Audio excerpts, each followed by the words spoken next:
ठीक है। विघ्नेश्वराय वरदाय सुरप्रियाय लंबोदराय सकलाय जगद्दिताय नागाननाय श्रुतियज्ञ विभूषिताय गौरीसुताय गणनाथ नमो नमस्ते। जय गणेश जय गणेश। तो कल हम लोग लघु जातक में क्या पढ़े थे? राशि। हाँ हाँ, राशि भे, राशि भेदाध्याय पढ़े थे। हाँ, राशि बलाध्याय तो वो तो पूर्ण हो गया। तो आज हम लोग आगे चलेंगे। हाँ,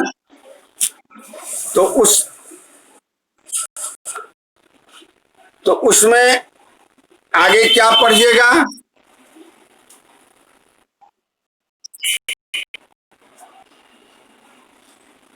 ग्रह बलाध्याय। अब देखिए, हम लोग गणित के द्वारा ग्रह स्पष्ट करके नवमांश दृष्टांत आदि सब जो है खंडवर्ग में जितना भी होता है सब बना चुके हैं। चेष्टा बल, काल बल, मध्यम गति सब का गणना, ग्रह का गणना कर लिए हैं। अब ग्रह में कैसे जो है किनका स्थान कहाँ है वो बता रहे हैं। सबसे प्रथम श्लोक में आत्मा रवि स्थितकरस्तु चेतः सत्वं धराजः सत्सजोतवाणी ज्ञानं सुखं चंद गुरुर्मदश्च अशुक्र शनिः काल नरस्य दुःखम। आत्मा रवि, सूर्य को आत्मकारक कहा गया है। सूर्य आत्मकारक हैं। काल पुरुष के कल्पना किए हैं कि ये काल पुरुष के सातों जो है ग्रह को 7 अंग में बैठा दिए हैं और तब इसका फलादेश करते हैं। मतलब यह कहने का तात्पर्य ऐसा है कि आप अपने मन में इसको बैठा लें और तब देखें कि कौन सा ग्रह कैसा बली है और किस प्रकार देगा। यही इनका कहने का तात्पर्य है। तो सूर्य जो है वो आत्मा के कारक हैं और चंद्रमा जो है सितकरस्तु चेता है, चित्त के। सत्वं धराजः, धरनी नाम पृथ्वी का है, धरा नाम पृथ्वी का, पृथ्वी पुत्र मंगल, मंगल बल के स्वामी हैं। मतलब आप में कितना वह बलवान होगा यह मंगल से जाना जाएगा। चित्त कैसा होगा यह चंद्रमा से जाना जाएगा। आत्मबली वो कैसे होंगे यह सूर्य से पता चलेगा। शशिजोथ बाणः, वाणी, शशिजोथ वाणी अर्थात चंद्रमा के पुत्र, चंद्रमा के पुत्र बुध हैं। बुध से वाणी की विचार किया जाता है। वाणी जितना बलवान होगा बुध वाणी का कारक उतने ही वक्ता होंगे व्यक्ति जातक। ज्ञानं सुखं चेन्द्र गुरुर्मदश्च। अब कहते हैं ज्ञान के और सुख के कारक हैं बृहस्पति। बृहस्पति जितने बलवान होंगे वो जातक उतने ज्ञानी उतना सुखी होगा। मदश्च शुक्रः, और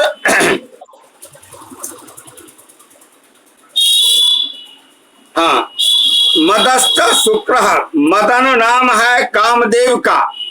कामदेव का कारक है शुक्र। जितने वो बली होंगे उतने वो है, भोग का भी बली है, वो कारक है। काल शनि काल नरस्य दुखम, शनि जो है काल पुरुष के दुख का कारक हुआ। तो कैसे कैसे क्या क्या हुआ?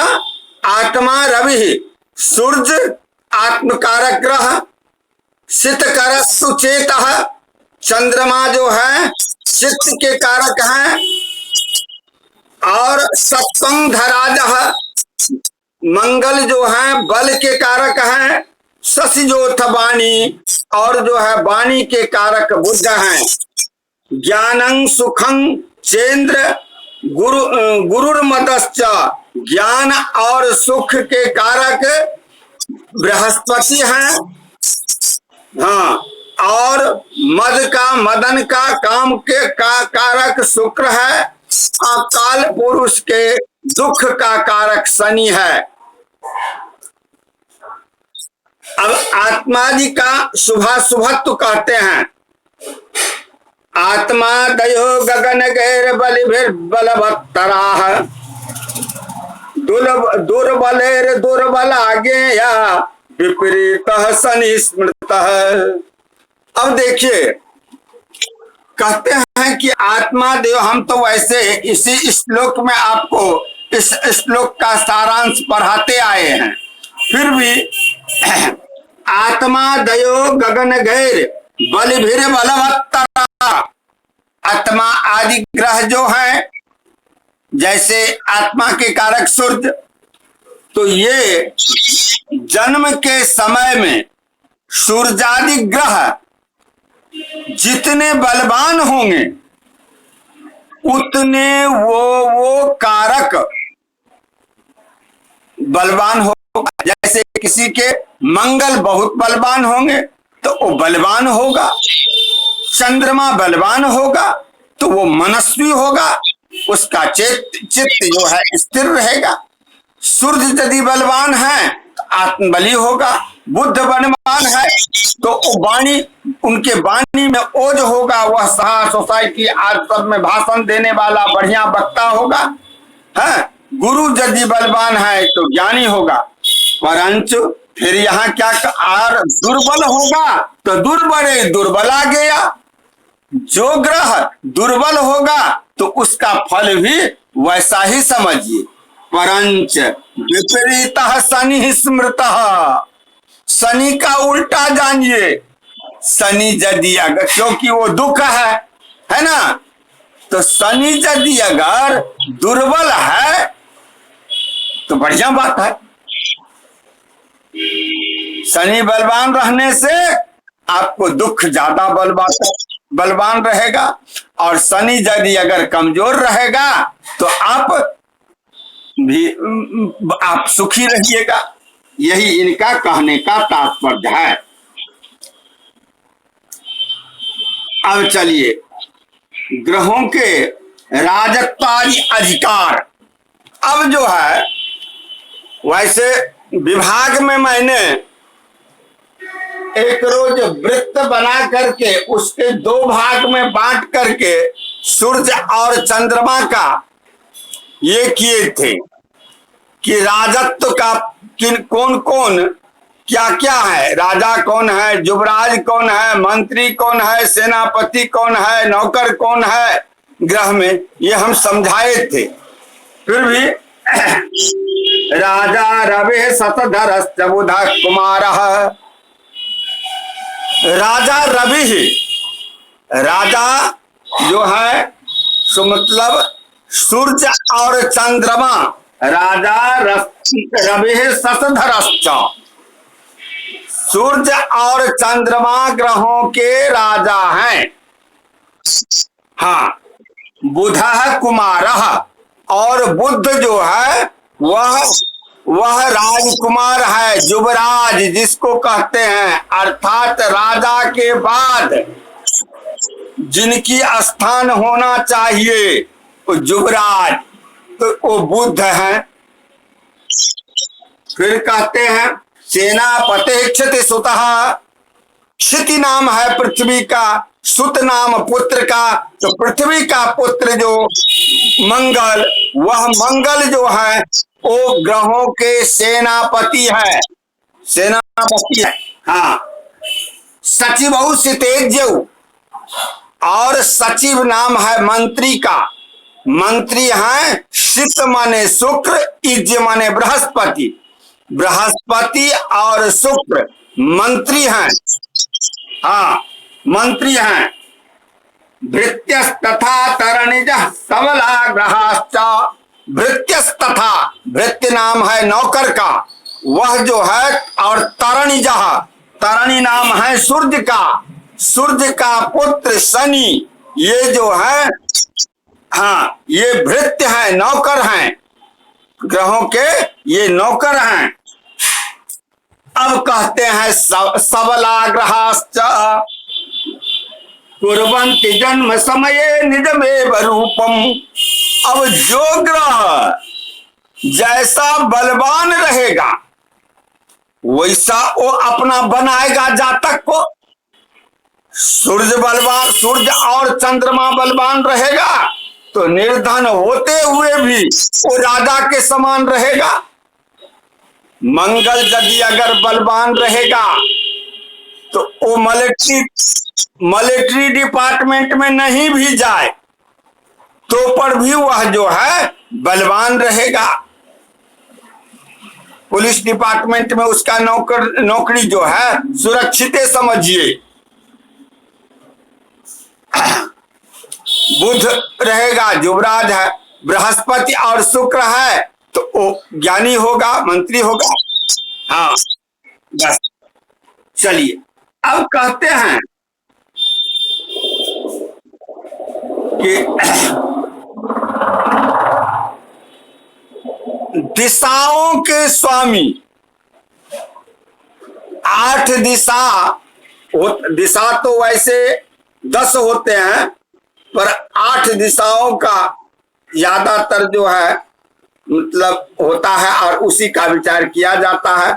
हम लोग दिन भी जो देखते हैं किसी के यात्रा आदि का तो उसी 8 दिशा का विचार करते हैं।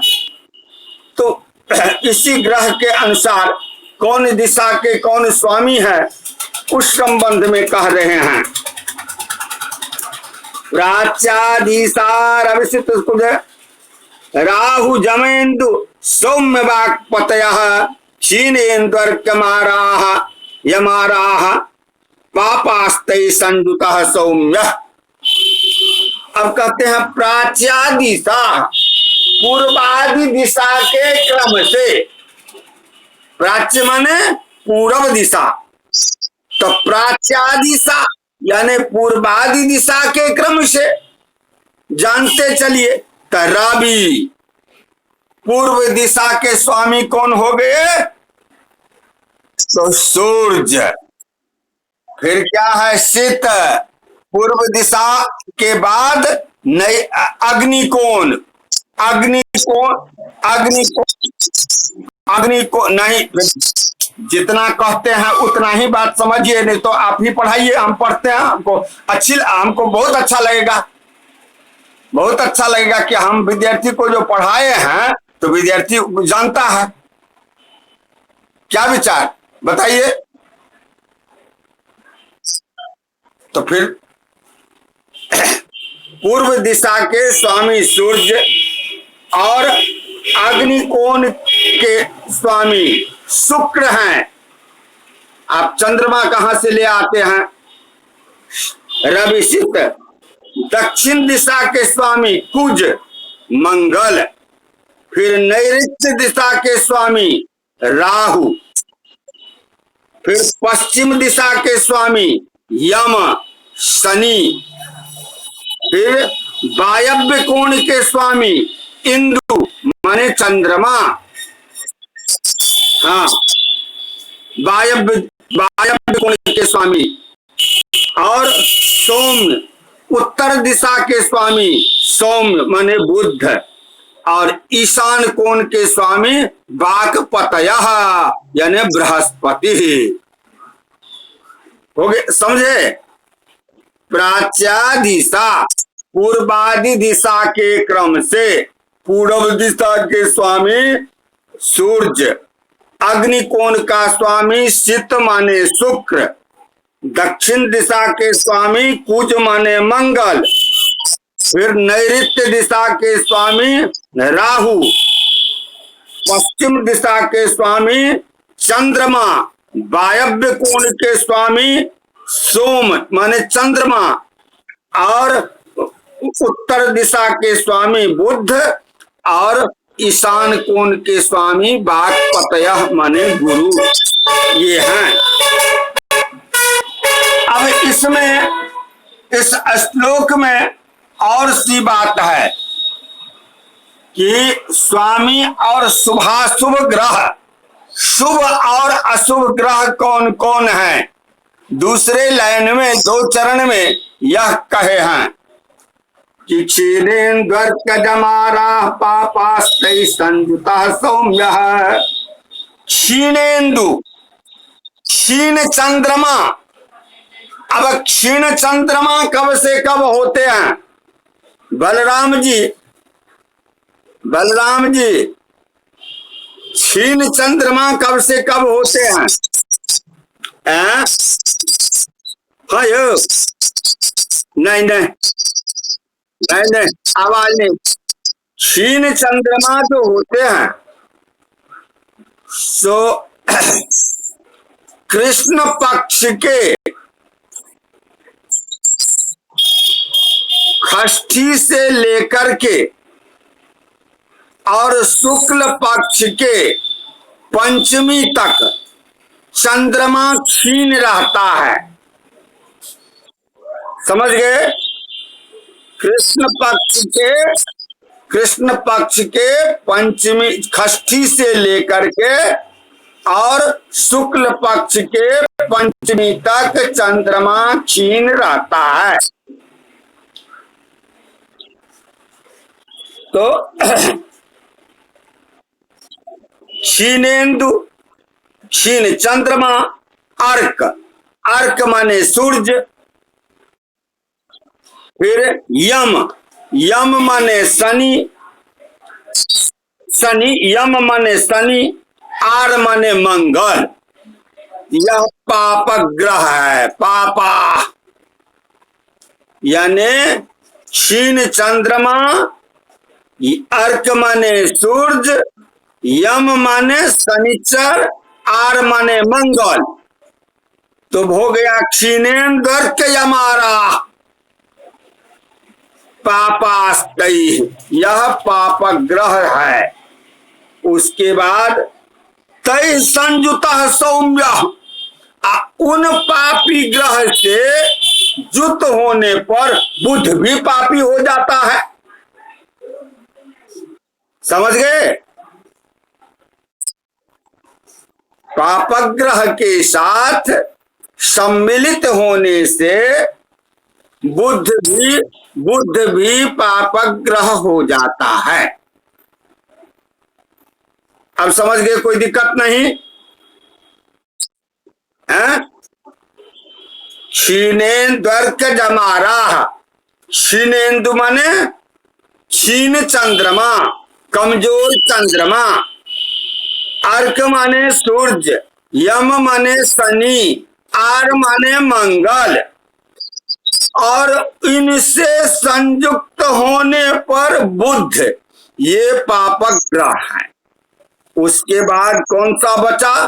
तो सूर्य हो गया, चंद्रमा हो गया, मंगल हो गया, और इन सब शनि हो गया। इन सब से युत होकर के बुध भी हो गया। तो बृहस्पति और शुक्र सतत शुभग्रह ही रहता है, इसमें कोई संदेह नहीं है। अब ये सब जो होते हैं, अब जैसे अस्त हो जाएंगे, फिर भी अस्त होने पर भी तो यह शुभग्रह न रहेंगे, हैं? अशुभ फल अगर ये मार्केश हो जाते हैं तो सबसे बड़ा मार्केशी होते हैं। आगे पढ़िएगा। हाँ, सबसे बड़े मार्केशी हो जाते हैं। इसीलिए तो कहे हैं जो कि यह जो है लघु जातक एकदम सतत कंठाग्र करके रहिएगा ना, तो एकदम फलादेश करने में कोई दिक्कत नहीं होगी, कहीं भी परेशानी नहीं होगी। अब कहते हैं ग्रहों के पुरुषादि संज्ञा, कौन ग्रह पुरुष है, कौन स्त्री है, और वेदाधिपति कौन जो है, किस वेद के कौन ग्रह अधिपति हैं, ये कह रहे हैं। क्लीबपति बुध सौरी। अब सबसे पहले लीजिए, क्लीबे पति को कह दिए तो क्लीब किसे हम कहेंगे? नपुंसक, नपुंसक। हाँ, वो जो हिजड़ा सब जो नहीं घूमते हैं, घूमते हैं। हाँ, कभी कभार जो है नए शिशु के जन्म होने पर वो आ जाता है, ट्रेन सब में बराबर रहता है, तो उसके पति हैं बुध और सौरी माने शनिश्चर। समझे? चंद्रसितौ जोखितांग, और चंद्रमा और सित माने शुक्र, ये दोनों है जोखिताम माने स्त्रियों के अधिपति, महिलाओं के अधिपति हैं। कौन कौन? चंद्रमा और शुक्र। नृणांग शेषा, और जो बच गया वह पुरुष, पुरुषों के स्वामी है। तो और बचा कौन कौन बलराम जी बताइए? चार गो तो इधरे हो गया, तो सूर्य बच गया, मंगल बच गया, और बृहस्पति। सूर्य मंगल बृहस्पति है ना, यही ना बचे। तो ये हो गए पुरुष के अधिपति। अब कहते हैं कि ऋगथर्वसाम यजुखाम अधिपा। वेद कितने होते हैं? कौन कौन सा, इसमें कौन कौन सा दिया है? ऋग, थर्व, साम, यजु। ऋग्वेद, अथर्ववेद, सामवेद और यजुखा अधिपा, इनके स्वामी। तो कौन कौन, क्रम से ले लीजिए। गुरु सौम्य भौम स्थिता, गुरु सौम्य भौम स्थिता। तो अब ऋग्वेद का ले लीजिए, कौन होगा, कौन होंगे? तो गुरु बृहस्पति। फिर आ गया अथर्व, अथर्ववेद का कौन हो गए? सौम्य, बुध, सौम्य माने बुध। फिर कौन आ गए? साम, साम वेद के स्वामी हो गए मंगल, मंगल। फिर उसके बाद यजुखा माने यजुर्वेद, यजुर्वेद के स्वामी हो गए सित, सित माने शुक्र।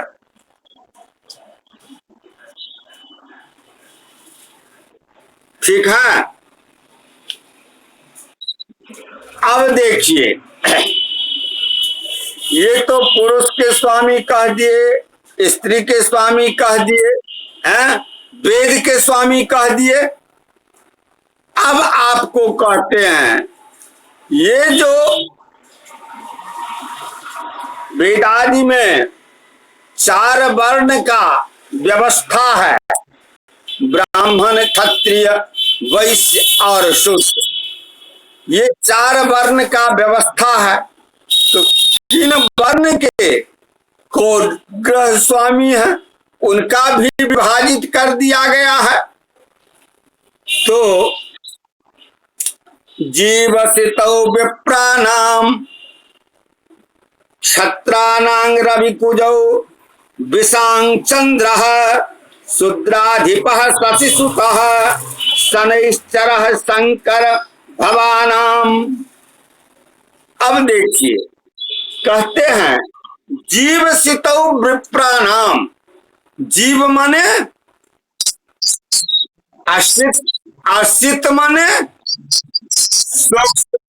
तो बृहस्पति और शुक्र, विप्र माने ब्राह्मणा, ब्राह्मणों के अधिपति हैं, हैं? ब्राह्मणों का अधिपति कौन कौन हो गए? तो गुरु और हाँ अक्षत्राणांग रवि कुजौ। क्षत्राणाम माने क्षत्रियों के, सूर्य और कुज माने मंगल, विषांग चंद्र और विष माने वैश्य, वैश्य के हो गए चंद्रमा, शूद्राधिप शशिसुत,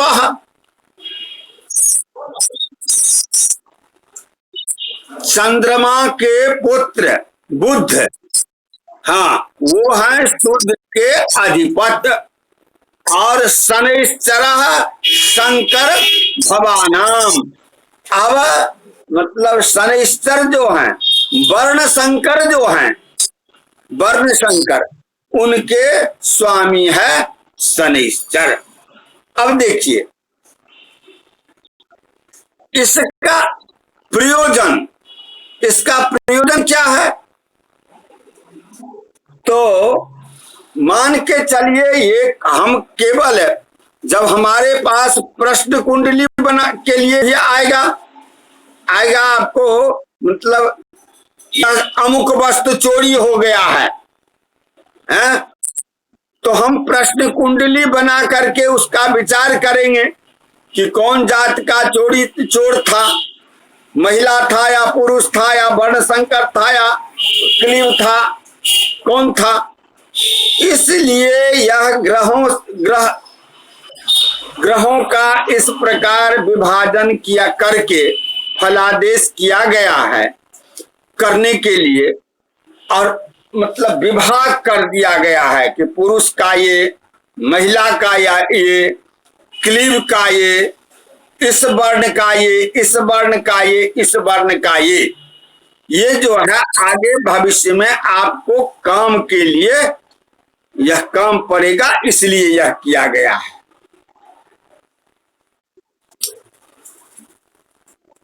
अब क्या कीजिएगा बताइए, आगे पढ़िएगा। हाँ तो इसको कंप्लीट करते चलिए। हाँ बलराम जी आपको ये पुस्तक है ना, तो पुस्तक लेकर के बैठा कीजिए और अभ्यास करते जाइए। हाँ और कहीं दिक्कत हो तो फोन से जो है मतलब बात कर लिया कीजिएगा, ठीक है? ठीक, मस्त।